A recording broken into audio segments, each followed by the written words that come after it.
curah atas kami. Terima kasih sepanjang hari ini kami senantiasa merasakan kami hidup dan kami senantiasa dituntun oleh tangan kasih Allah yang luar biasa dahsyat di dalam hidup kami. Puji Tuhan, terima kasih Bapak. Terima kasih Tuhan Yesus dan Ibu Roh Kudus, kami mengucap syukur karena Engkau senantiasa berdaulat atas hidup kami.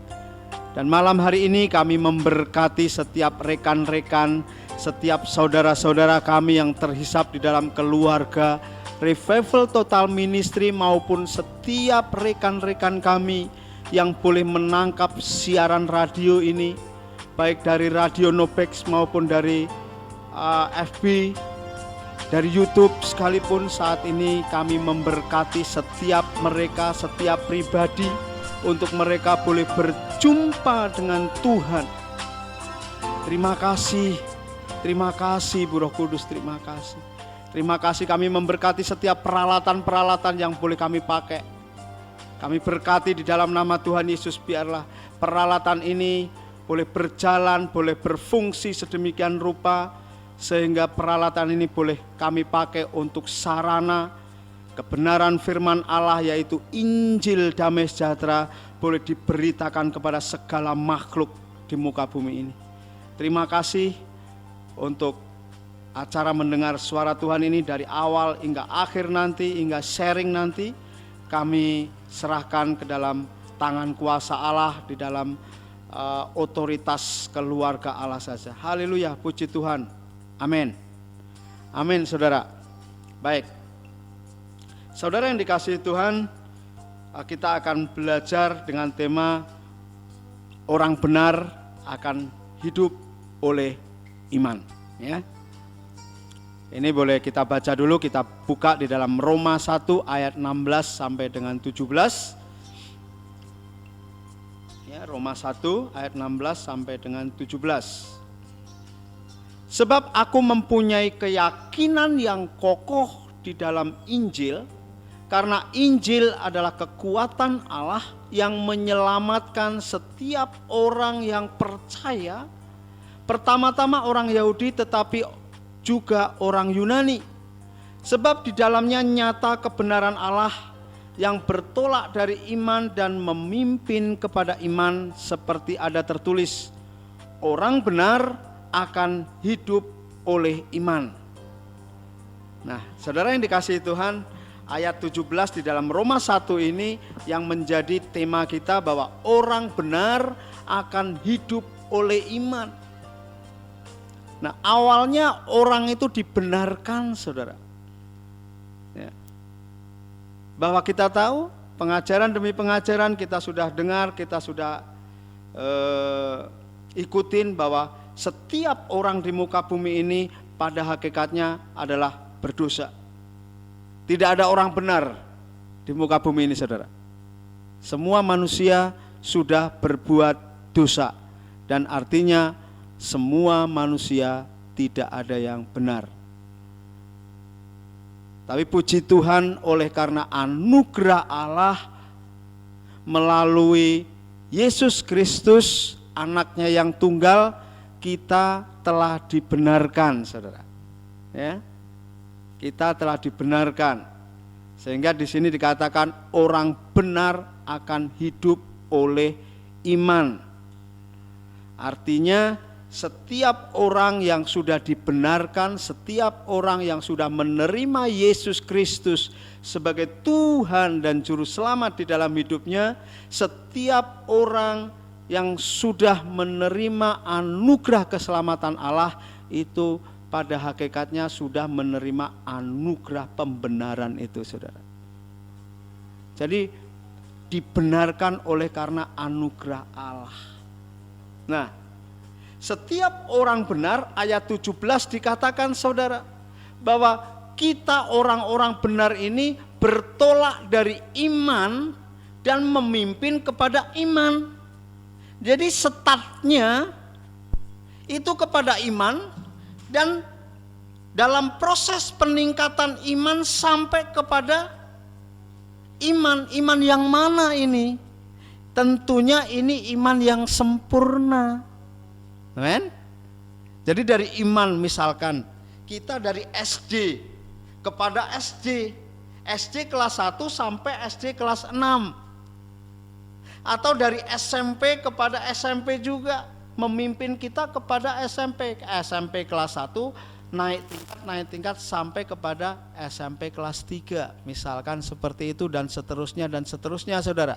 Artinya dari bertolak dari iman ini, bertumbuh dalam proses iman ini sendiri kepada iman yang lebih, atau iman dalam tingkatannya iman yang sempurna nantinya saudara.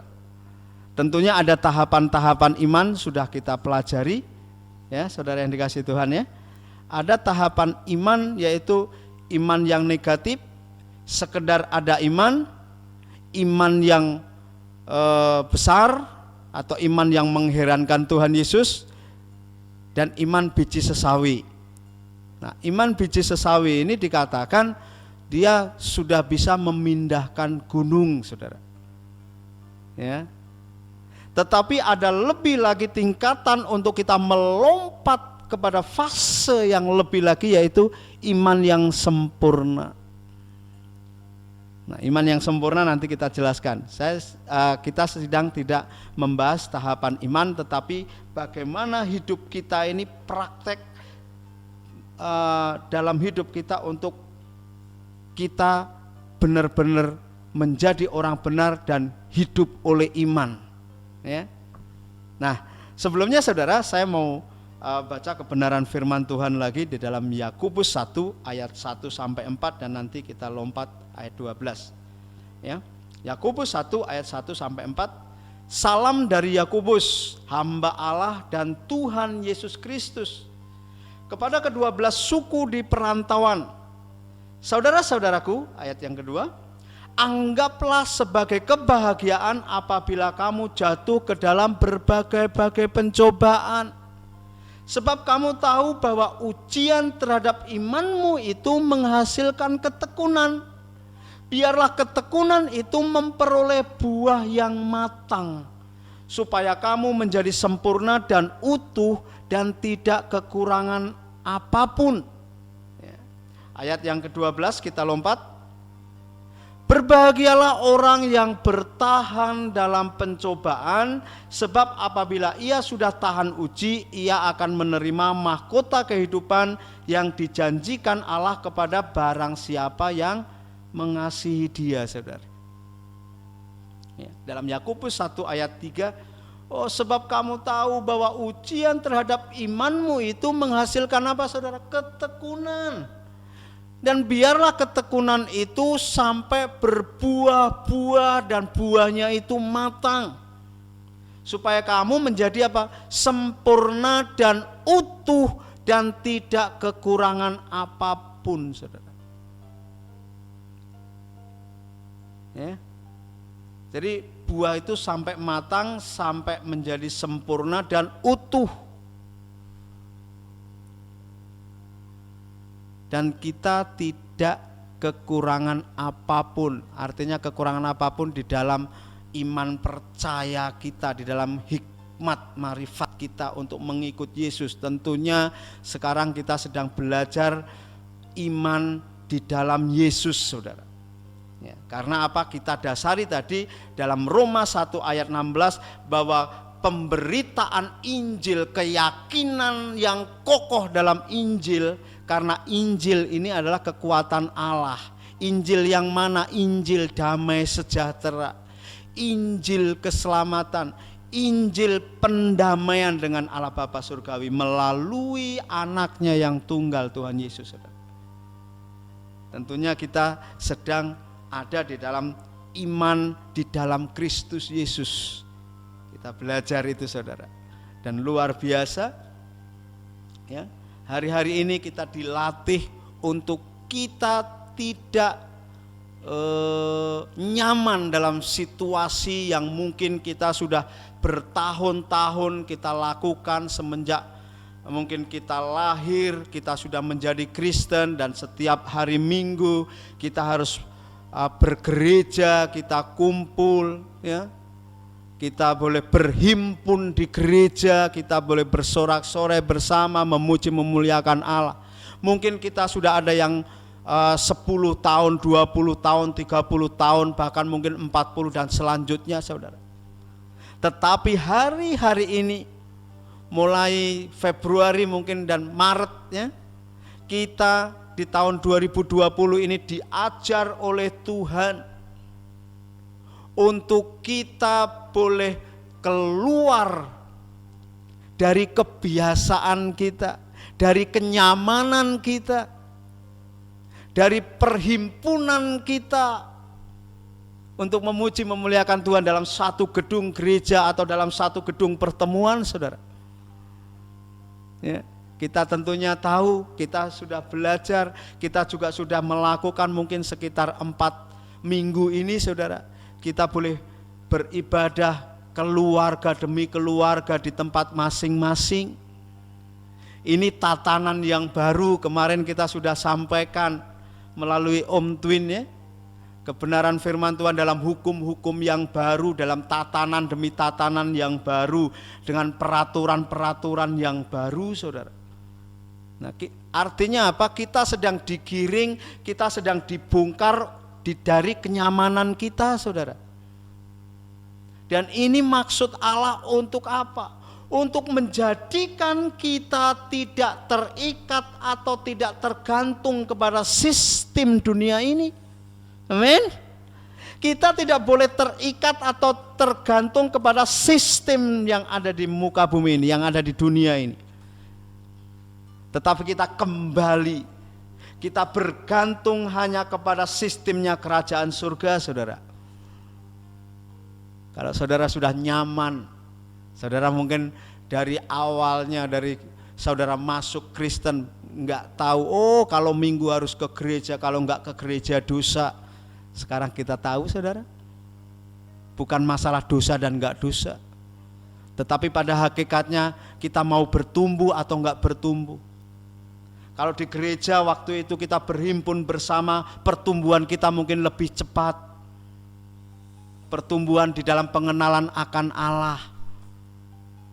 Tetapi juga sekarang tidak menutup kemungkinan pertumbuhan itu juga semakin dipercepat, saudara. Karena apa? Karena sekarang teknologi sudah maju. Sudah ada Facebook, sudah ada YouTube, sudah ada segala macam, saudara. Kita tinggal klik saja, kita bisa mendengar, kita bisa bersama-sama bersekutu di situ, saudara. Ya, artinya percepatan pengenalan akan Allah, percepatan untuk kita menjadi dewasa, proses pendewasaan itu semakin dipercepat oleh karena Allah juga memanfaatkan teknologi ini, saudara. Amin. Nah, Tuhan sekarang sedang membawa umatnya, sedang membawa saya dan saudara sebagai anak-anak Allah, sebagai bejana-bejananya, diawali dari iman percaya, ya, dari iman percaya saja sampai kepada proses pendewasaan iman dan nanti sampai kepada iman yang sempurna, saudara.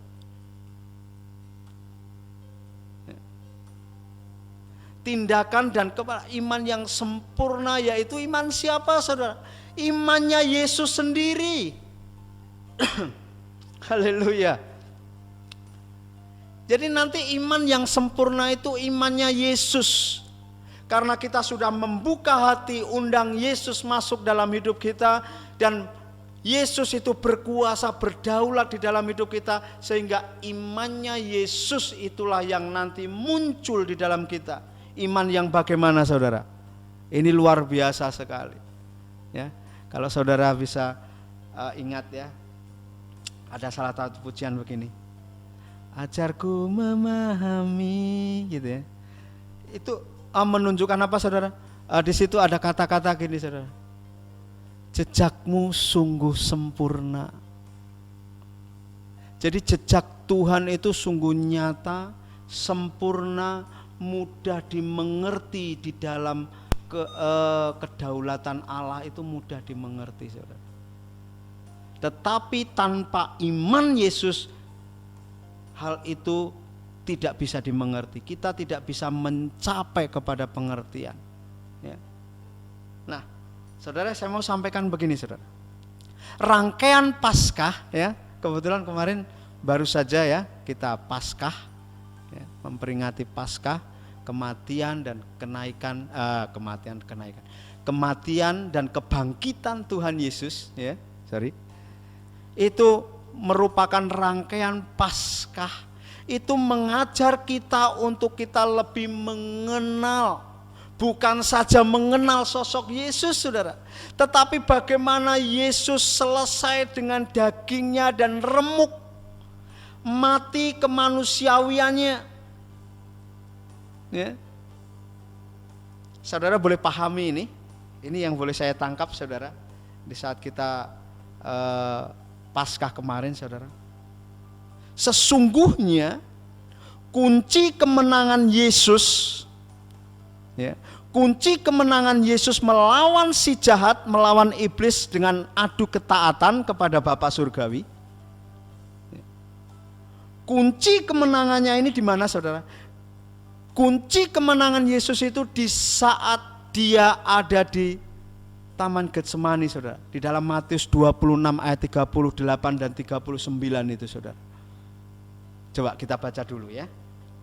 Matius 26 ayat 38 sampai dengan 39 begini. Lalu katanya kepada mereka, ini kepada muridnya ya, kepada Petrus dan Yohanes, hatiku sangat sedih seperti mau mati rasanya. Tinggallah di sini dan berjaga-jagalah dengan aku. Ayat 39 ini ya, yang saya mau garis bawahi, saudara. Kemudian ia maju sedikit lalu sujud dan berdoa, ya Bapa, jikalau sekiranya mungkin biarlah cawan ini lalu dari hadapanku. Tetapi janganlah seperti yang ku kehendaki, melainkan seperti yang Engkau kehendaki. Haleluya. Saudara, ya, ini jejak Yesus yang sangat nyata. Bagaimana Yesus itu mengalami remuk dagingnya, saudara. Dia menanggalkan betul-betul, dia mematikan kedagingannya pada waktu itu, saudara. Walaupun dalam pelayanannya selama 3,5 tahun, kita tahu begitu taat. Yesus hanya mau memperkenalkan Bapanya dan begitu taat dia, apa yang dia lakukan, dia melihat Bapanya lakukan, itulah yang dia lakukan, saudara. Dia mengucap apa yang Bapa firmankan juga. Tetapi puncak kemenangan Yesus, puncak perjuangan Yesus, ya, kalau boleh saya mau katakan, inilah sesungguhnya peperangan yang terhebat dan perjuangan terberat yang dilakukan dan dialami oleh Tuhan Yesus, yaitu perang melawan dagingnya, saudara. Di situ ada takut mati, di situ ada takut sengsara, ada takut sakit, ada takut dihina, ada takut dilecehkan, dan lain-lain, saudara. Disinilah peperangan perjuangan Yesus melawan kedagingannya ini sebagai awal, sebagai kunci kemenangan kesuksesan Yesus sebagai anak domba yang disembelih, sebagai korban Paskah, saudara. Di saat dia di hadapan Bapa mengatakan, saudara, tetapi Bapa, janganlah seperti yang ku kehendaki, melainkan seperti yang Engkau kehendaki. Artinya apa, saudara? Dengan kata lain, mari aku persilakan Bapa Surgawi, Engkau yang berdaulat atas hidupku, ambil alih.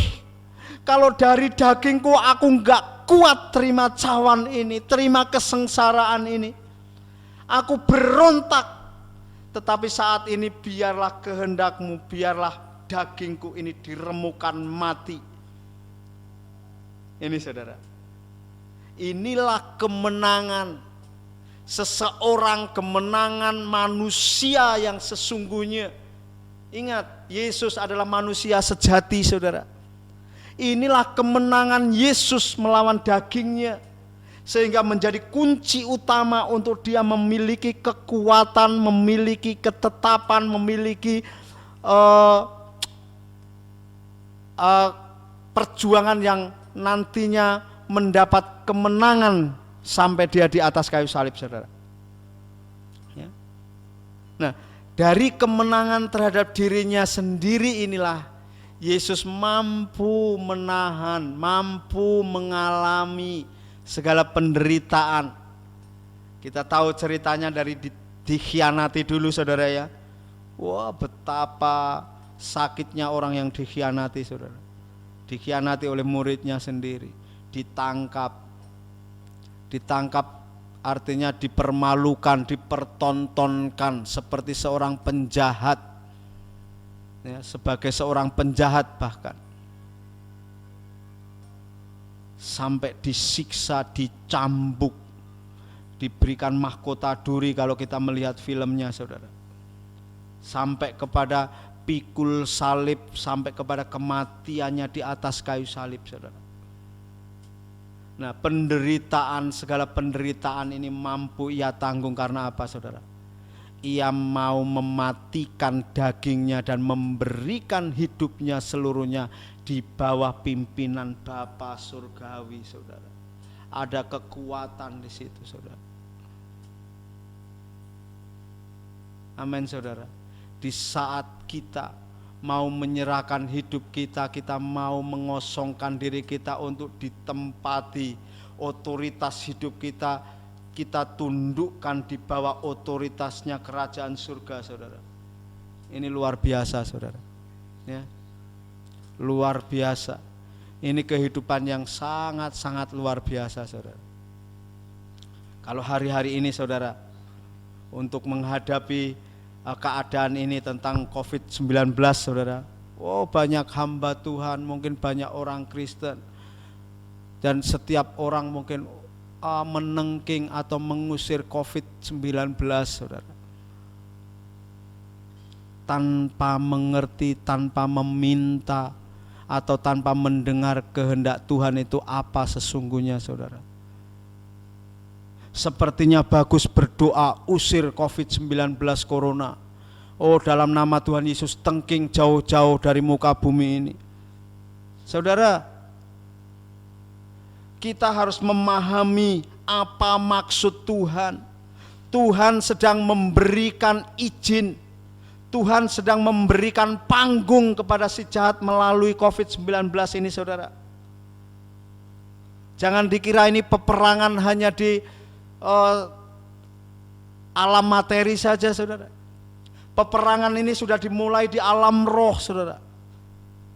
Bagaimana makhluk-makhluk yang mengikuti kejadian ini, saudara. Ya. Saya boleh melihat dan ada beberapa yang saya tangkap, saudara, seperti laporan begitu, saudara. Peperangan ini juga merugikan si jahat, saudara.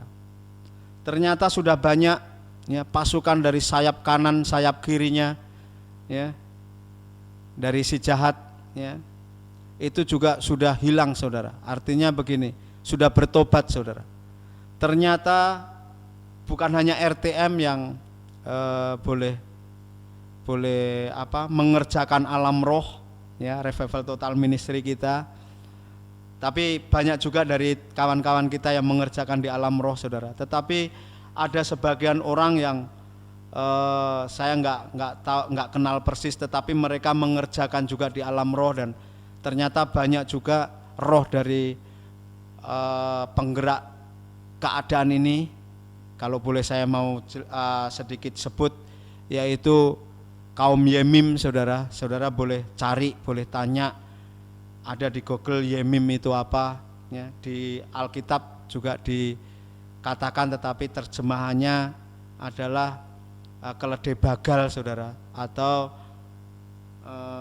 kalau tidak itu sumber air panas gitu di dalam Kejadian, ya.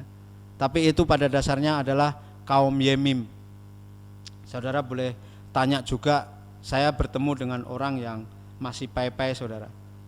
Ternyata dia mengenal Roh Yemim ini sebagai dewa bawah tanah, dia sebagai penjaga pintu Hades. Kalau mereka kenal pintu neraka saudara, tapi ini pintu Hades. Aslinya pintu Hades karena neraka bukan di neraka nantinya bukan jaga oleh kaum Yemim ini, enggak, tapi ini pintu Hades saudara, pintu roh dunia roh orang mati. Nah, ternyata mereka sudah mengenal juga ya, kita yang agak sedikit terlambat saudara. Nah, dari situ ada pasukan sayap kanan sayap kiri, mereka sudah kehilangan beberapa pasukannya karena ada yang mengerjakan di alam roh dan mereka bertobat. Ya, mereka mendapatkan kesempatan mendengar Injil damai sejahtera dan mereka bertobat saudara. Sehingga peperangan ini juga dari si jahat sendiri merasa kesulitan juga, atau artinya mereka kehilangan beberapa pasukannya juga. Ya, ada kerugian dari mereka saudara. Ya, jadi jangan asal tengking gitu saudara. Tapi minta, sudah waktunya belum Tuhan untuk dia diusir, untuk dia dimusnahkan istilahnya gitu ya. Kalau belum, memang masih maksud Tuhan, ya biarin, kita hanya boleh, Tuhan aku mohon kekuatan yang daripada Allah, aku mau menempel terus kepada pokok anggur yang benar ya. Dalam Yohanes 15 ayat 1 dan seterusnya itu saudara, bahkan ayat 5 nanti kita coba baca saudara, bahwa kita di luar Tuhan itu kita tidak bisa berbuat apa-apa saudara ya. Atau kita coba buka dulu saudara, kita baca dulu ya, Yohanes 15 ya, Yohanes 15 ayat yang kelima ini saudara ya. Nih, akulah pokok anggur dan kamulah ranting-rantingnya, barang siapa tinggal di dalam aku dan aku di dalam dia, ia berbuah banyak, sebab di luar aku kamu tidak dapat berbuat apa-apa saudara. Nggak bisa kita berbuat apa-apa kalau kita sudah keluar dari tracknya Tuhan saudara. Kita sudah tidak disebut lagi orang benar, tetapi hanya orang saja, artinya orang berdosa saudara. Kalau kita sudah keluar dari tracknya Tuhan, walaupun agama kita tetap mungkin Kristen, belum berubah saudara, kita tetap ke gereja tiap minggu atau tiap pertemuan ya. Tetapi hubungan dengan Allah sudah tidak ada, atau hubungan dengan Tuhan sudah tidak ada. Artinya kita keluar dari tracknya Tuhan, dari hadiratnya Allah, kita tidak bisa berbuat apa-apa.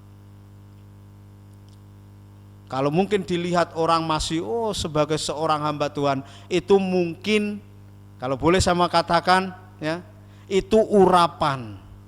Tetapi urapan itu pun tidak menandakan atau tidak memastikan bahwa Allah hadir di situ.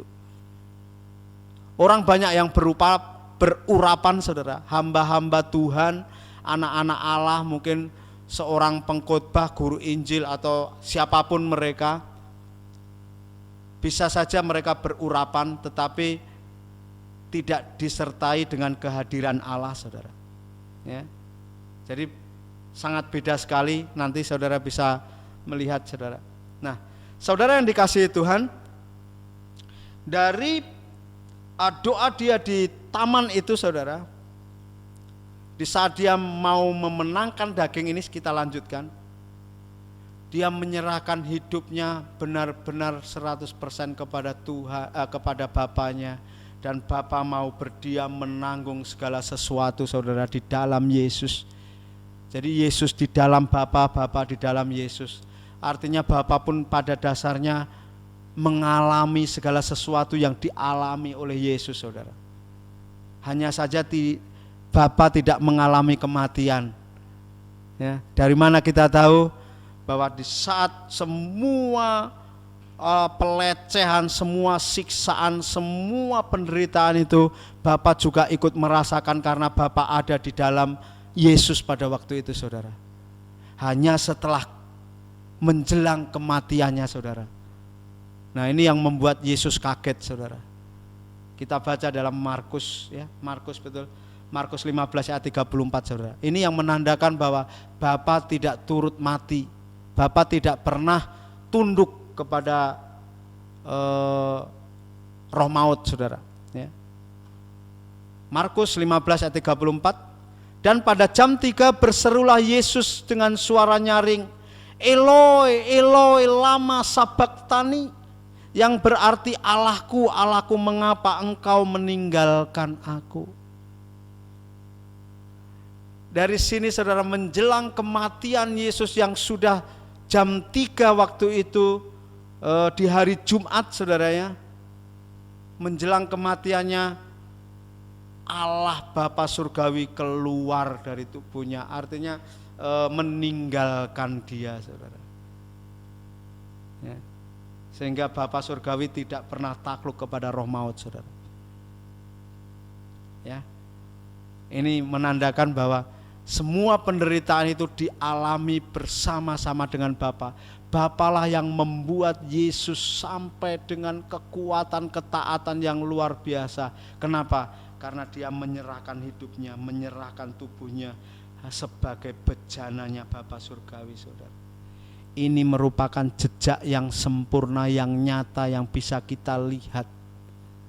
Ini harus kita alami saudara. Ini iman inilah. Iman inilah yang sekarang itu ada di dalam diri saya dan saudara, yang sudah mengundang Yesus, terima Yesus. Iman yang ini, iman yang mutlak, iman yang sempurna adanya ini. Amin saudara. Iman inilah yang sekarang bertumbuh di dalam kita saudara. Iman inilah yang sekarang ini hidup di dalam kita. Imannya Yesus. Iman yang sempurna, iman yang sudah tahan uji, iman yang sudah lolos dari tahapan proses demi proses pengujian saudara. Kita sekarang mengerti ya, apa arti selesai dengan diri sendiri. Tidak hanya teori saudara, tetapi bagaimana Yesus menyerahkan dirinya, biarlah kehendakmu Bapa yang terjadi. Wah, ini perjuangan yang luar biasa ini saudara. Untuk mengucapkan kata-kata ini sampai 3 kali saudara, Yesus berdoa seperti ini. Ini bukan tidak dengan tenaga yang luar biasa, tetapi ini merupakan suatu perjuangan untuk melawan daging yang luar biasa saudara. Haleluya, puji Tuhan saudara. Hanya untuk ini, menyerahkan hidupnya sepenuhnya kepada Bapa Surgawi. Haleluya. Ini iman yang sempurna saudara. Ini jejak yang Tuhan sekarang tinggalkan untuk kita boleh lalui, kita boleh jalani ya. Kita boleh tapaki setapak demi setapak, proses demi proses, iman demi iman yang selanjutnya, iman yang selanjutnya, sampai kepada kesempurnaan ya. Sampai kepada apa yang dimaksud dengan Allah untuk hidup kita saudara. Saya mau menggarisbawahi tentang murid Yesus. Ada 2 tokoh yang saya ambil ya. Salah satunya adalah Yohanes saudara. Yohanes mengikut Yesus ya, kira-kira 3,5 tahun saudara ya. Dia mengikut Yesus, dia berjalan bersama-sama dengan Yesus saudara, sampai Yesus terangkat ke surga ya. Nah, tetapi saudara, setelah Yesus terangkat ke surga, ternyata pengenalan akan Yesus atau dia berjalan bersama Yesus itu tidak sampai di situ saudara. Bagaimana Yohanes menghidupkan Yesus di dalam setiap aspek hidupnya, di dalam karakter hidupnya saudara. Dia melayani, memberitakan Injil ya, sampai proses waktu demi waktu saudara, sampai kurang lebih 50 tahun kemudian saudara ya. Jadi selama 50 tahun kurang lebih dia belum berani menulis Injil, saudara. Dia nunggu dia itu matang dulu. Ya. Nah, kira-kira kurang lebih 50 tahun kemudian sejak Yesus meninggalkan muka bumi ini dan terangkat ke surga, saudara, Tuhan mengizinkan Yohanes untuk dimurnikan, saudara. Yohanes boleh mengalami pemurnian. Yohanes boleh mengalami remuk daging yang sesungguhnya. Di mana, saudara? Di saat dia digoreng di dalam kuali penggorengan, saudara. Ya. Dia digoreng dan enggak mati, artinya apa, saudara? Oh, hidupnya secara daging benar-benar sudah diserahkan kepada Tuhan, kepada kerajaan surga, kepada keluarga Allah, saudara. Terima kasih Tuhan. Saat ini aku serahkan hidupku.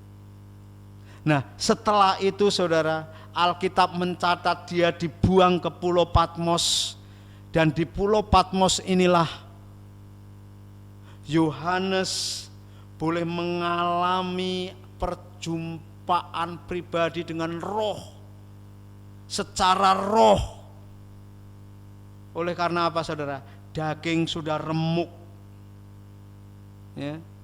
Dia sudah dimurnikan, dia sudah mengalami pemurnian, dia sudah mengalami apa yang Yesus alami di Taman Getsemani, saudara.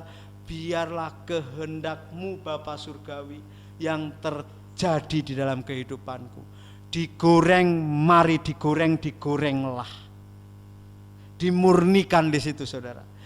Yohanes sudah tidak memiliki hidupnya sendiri karena sudah mati ketika itu, sehingga hidupnya yang dialami dia yang selama ini sekarang yang ada di Pulau Patmos itu sudah hidupnya Kristus sepenuhnya utuh, saudara. Sehingga dengan kejadian pemurnian ini, saudara, dia baru menulis Injil, saudara, dan dia menulis kitab Wahyu, saudara. Ya. Oleh sebab itu, saudara, Injil Yohanes itu berbeda sekali, saudara, dengan Injil ketika Injilnya, ya. Apalagi diawali dengan pada mulanya adalah firman. Firman itu bersama-sama dengan Allah. Firman itu adalah Allah, gitu ya. Ini merupakan pengertian yang luar biasa dari apa, saudara? Dari pengenalan akan Allah yang benar-benar, saudara, melekat, nempel sampai dia bisa mengatakan bahwa pada mulanya adalah firman dan seterusnya dan seterusnya. Ini butuh pengertian, ini butuh apa, saudara? Butuh komunikasi, kedekatan dengan Allah yang luar biasa, saudara. Ya. Walaupun tidak menutup kemungkinan murid-murid yang lain pun semakin bertumbuh. Ya, ini Yohanes, ya. Ada murid yang lain juga, mungkin Petrus, ya, rasul-rasul yang lain, saudara. Saya yakin mereka juga bertumbuh dari satu proses iman awalnya sampai kepada iman yang sempurna. Dari mana kita tahu, saudara? Dari mereka bersedia untuk mati martir, saudara. Martir itu bukan masalah cara matinya yang kayak mana, enggak. Tetapi di saat dia mempertahankan Injil itu, martirnya itu di situ, saudara. Mempertahankan Injil, mempertahankan iman percayanya di dalam Yesus. Nah, inilah, saudara. Ya. Juga satu tokoh lagi, bagaimana dengan Paulus, saudara? Paulus boleh mendapatkan pemurnian perjumpaan dengan Allah, perjumpaan dengan Tuhan Yesus. Dia memiliki komunikasi sampai dia dibutakan matanya. Artinya apa, saudara? Artinya kelemahan-kelemahan tubuhnya itu sudah dihancurkan sedemikian rupa sampai dia boleh ngomong di dalam Galatia 2 ayat 20, saudara. Namun aku hidup, tetapi bukan lagi aku sendiri yang hidup, melainkan Kristus yang hidup di dalam aku, saudara. Hidup yang sekarang aku hidupi secara jasmani adalah hidup oleh iman dalam Anak Allah yang telah mengasihi aku dan menyerahkan dirinya untuk aku, saudara. Ini pengakuan yang luar biasa bahwa hidupku bukannya aku lagi, tetapi Kristus yang hidup dan berkuasa di dalamku, saudara. Mari saudara yang dikasihi Tuhan, mulai kita juga jangan mau berlenggang kangkung, bersantai-santai. Ini momen yang sangat penting buat saya dan saudara sebagai anak-anak Allah. Jangan sampai kita kehilangan momen ini, saudara. Momen di mana pemurnian ini, saudara, ini boleh kita alami, pemurnian ini boleh kita capai, saudara. Kita jangan mau kehilangan ini, saudara. Memang ini akan berlalu, sudah pasti akan berlalu. Tetapi bagaimana kita memanfaatkan waktu-waktu ini untuk kita boleh menjadi pembawa Injil damai sejahtera. Kita boleh menjadi anak-anak Allah yang bekerja bagi kepentingan kerajaan surga, saudara. Ya. Saudara yang dikasihi Tuhan, jangan mau kita leha-leha tidur. Ya. Bahkan dalam 1 Tesalonika 5 ayat 6 dan sampai dengan 9, saudara, itu begini bunyinya, saudara. Sebab itu baiklah jangan kita tidur seperti orang-orang lain, tetapi berjaga-jaga dan sadar. Sebab mereka yang tidur, tidur waktu malam, dan mereka yang mabuk, mabuk waktu malam. Tetapi kita yang adalah orang-orang siang, baiklah kita sadar, berbaju jirakan iman dan kasih, dan berketopongkan pengharapan keselamatan. Karena Allah tidak menetapkan kita untuk ditimpa murka, tetapi untuk beroleh keselamatan oleh Yesus Kristus Tuhan kita. Ini ketetapan kita. Oleh sebab itu, mari kita jangan tidur, kita berjaga-jaga dan sadar, saudara, bahwa waktu ini waktunya Tuhan. Waktu ini adalah waktunya pernyataan kasih Tuhan kepada segala makhluk. Melalui saya, melalui saudara semuanya. Pergunakan momen penting ini untuk apa, saudara? Untuk saudara menjadi bejananya Allah. Biarlah Allah bermanifestasi di dalam hidup saudara dan saya. Amin. Haleluya. Haleluya. Puji Tuhan. Kita lanjut, saudara. Ya, kembali kepada iman itu tadi, saudara. Bagaimana kita hidup oleh iman, saudara. Orang-orang benar akan hidup oleh iman. Iman itu adalah proses pertumbuhan anak-anak Allah sampai menuju kepada maksud Allah sendiri, maksud Tuhan sendiri dalam hidup kita. Itu sampai maksudnya itu boleh tercapai. Ya, Allah mempunyai maksud atas hidup kita, saudara. Nah, untuk sampai kita mencapai maksud Allah itu, kita harus menangkapnya dengan iman yang sempurna. Imannya Yesus. Nah, imannya Yesus yang sudah ada di dalam kita akan termanifestasi dan kita akan bisa mengikutinya dengan melihat jejak yang Yesus tinggalkan. Di mana itu? Injil.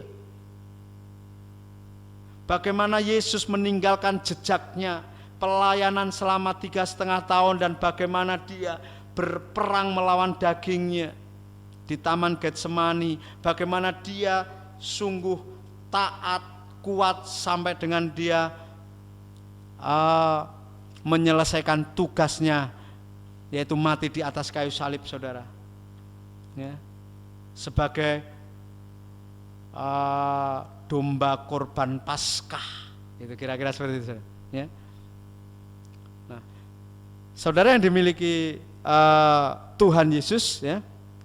Jadi hanya iman yang dimiliki Yesuslah yang membuat kita itu hidup dan bertumbuh di dalam pengenalan akan Allah dari hari ke hari sampai proses tertentu sampai kita itu serupa segambar dengan anaknya yaitu Tuhan Yesus. Sampai pada buahnya, puncaknya seperti ini saudara. Kalau saudara dan saya itu beriman, pastilah orang akan melihat dan menikmati roti itu terpecah. Hidup kita itu terpecah. Orang akan melihat roti yang terpecah di dalam hidup kita. Dan anggur itu yang tercurah. Orang akan menikmatinya. Tanpa roti atau daging atau hidup kita yang terpecah atau menjadi berkat bagi orang lain, tanpa ada anggur, tanpa ada hidup kita yang bisa dinikmati oleh orang lain, kita belum memiliki iman yang sempurna, saudara. Iman yang sempurna sampai terlihat ada roti yang terpecah dan anggur yang tercurah. Kalau iman yang sempurna itu muncul, saudara, dalam hidup anak-anak Allah, ujung-ujungnya pasti akan menyatakan kasih, saudara. Roti yang terpecah, anggur yang tercurah itu pernyataan kasih Bapa, kasih Tuhan Yesus dan kasih Ibu Roh Kudus kepada segala makhluk, saudara. Ini manifestasi kuasa Allah, kasih Allah. Kalau kita bisa sampai dengan hidup kita, boleh berarti bagi orang-orang lain. Ya. Orang lain boleh melihat, boleh menikmati roti dan anggur yang terpecah dan tercurah di dalam hidup kita. Inilah rangkaian Paskah itu, saudara. Kemenangan demi kemenangan dialami dan diraih oleh Yesus, dengan diawali dengan kemenangan melawan dagingnya sendiri, lalu ketaatan terhadap si iblis, saudara, dan sampai dengan kenikmatan dibangkitkan dari antara orang mati dan naik ke surga, duduk di sebelah kanan Allah Bapa surgawi, saudara. Ini hal yang luar biasa, saudara. Ya. Jadi kebangkitan Yesus yang menjadi kemenangan besar bagi peperangan ini merupakan jejak hidup Allah, hidup Yesus yang sempurna bagi saya dan saudara. Ya. Ingat, saudara, saudara adalah orang-orang yang sudah dibenarkan oleh karena anugerah Allah di dalam Yesus. Saudara bukan dibenarkan oleh karena daya upaya saudara dan saya, tetapi oleh karena anugerah.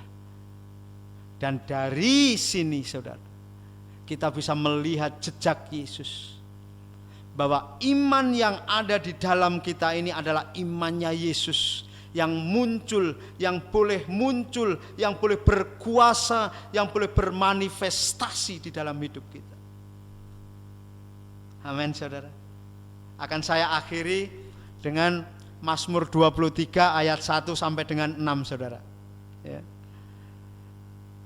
Haleluya, puji Tuhan. Hidup kita boleh senantiasa menempel sama Tuhan. Begitu dengan Yohanes 15 ayat 1 sampai dengan ayat 5. Kita di luar Tuhan tidak bisa berbuat apa-apa, saudara. Ya. Mazmur 23 ayat 1. Mazmur Daud, Tuhan adalah gembalaku, takkan kekurangan aku. Ia membaringkan aku di padang yang berumput hijau. Ia membimbing aku ke air yang tenang. Ia menyegarkan jiwaku.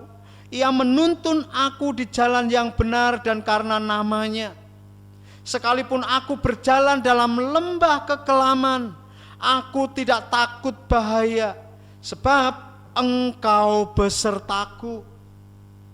Gadamu dan tongkatmu itulah yang menghibur aku. Engkau menyediakan hidangan bagiku. Di hadapan lawanku engkau mengurapi kepalaku dengan minyak. Pialaku penuh melimpah. Kebajikan dan kemurahan belaka akan mengikuti aku seumur hidupku, dan aku akan diam dalam rumah Tuhan sepanjang masa. Haleluya saudara. Tangkap ini dengan iman. Iman yang sempurna. Berikan otoritas kepada keluarga Allah untuk menyembul keluar, untuk bermanifestasi. Biarlah keluarga Allah semakin besar di dalam kita, kita semakin kecil, hilang lenyap saja saudara. Haleluya, puji Tuhan. Mari kita tundukkan kepala kita. Begitu besar kasih Allah akan kami, sehingga malam hari ini Bapa Surgawi, Engkau memberikan anakmu yang tunggal untuk boleh menjadi panutan, untuk boleh menjadi guru, untuk boleh menjadi pemimpin, imam besar di dalam hidup kami.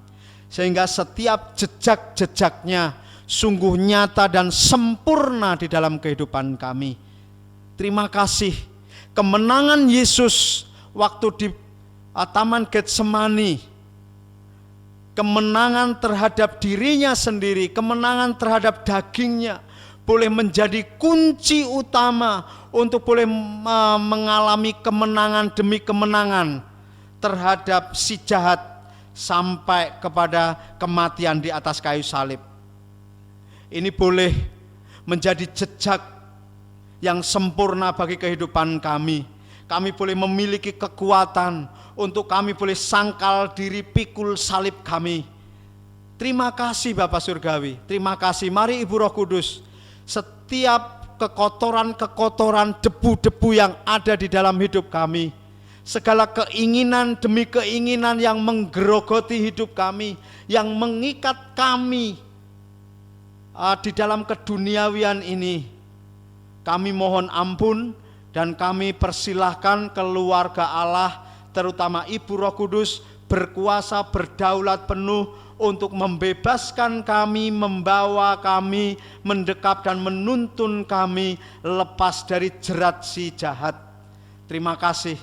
Kami memberkati setiap orang-orang, kawan-kawan, rekan-rekan yang ada di luar kabin siar ini, dan kami memberkati setiap mereka untuk mereka juga boleh bertemu secara pribadi dengan Tuhan, dan Tuhan mau memperkenalkan dirinya bahwa Engkau adalah Yesus, Tuhan pencipta langit bumi segala isinya, Sang Juru Selamat yang agung, Imam besar, Anak Allah yang tunggal. Di dalam nama Tuhan Yesus kami mengucap syukur. Haleluya, amin.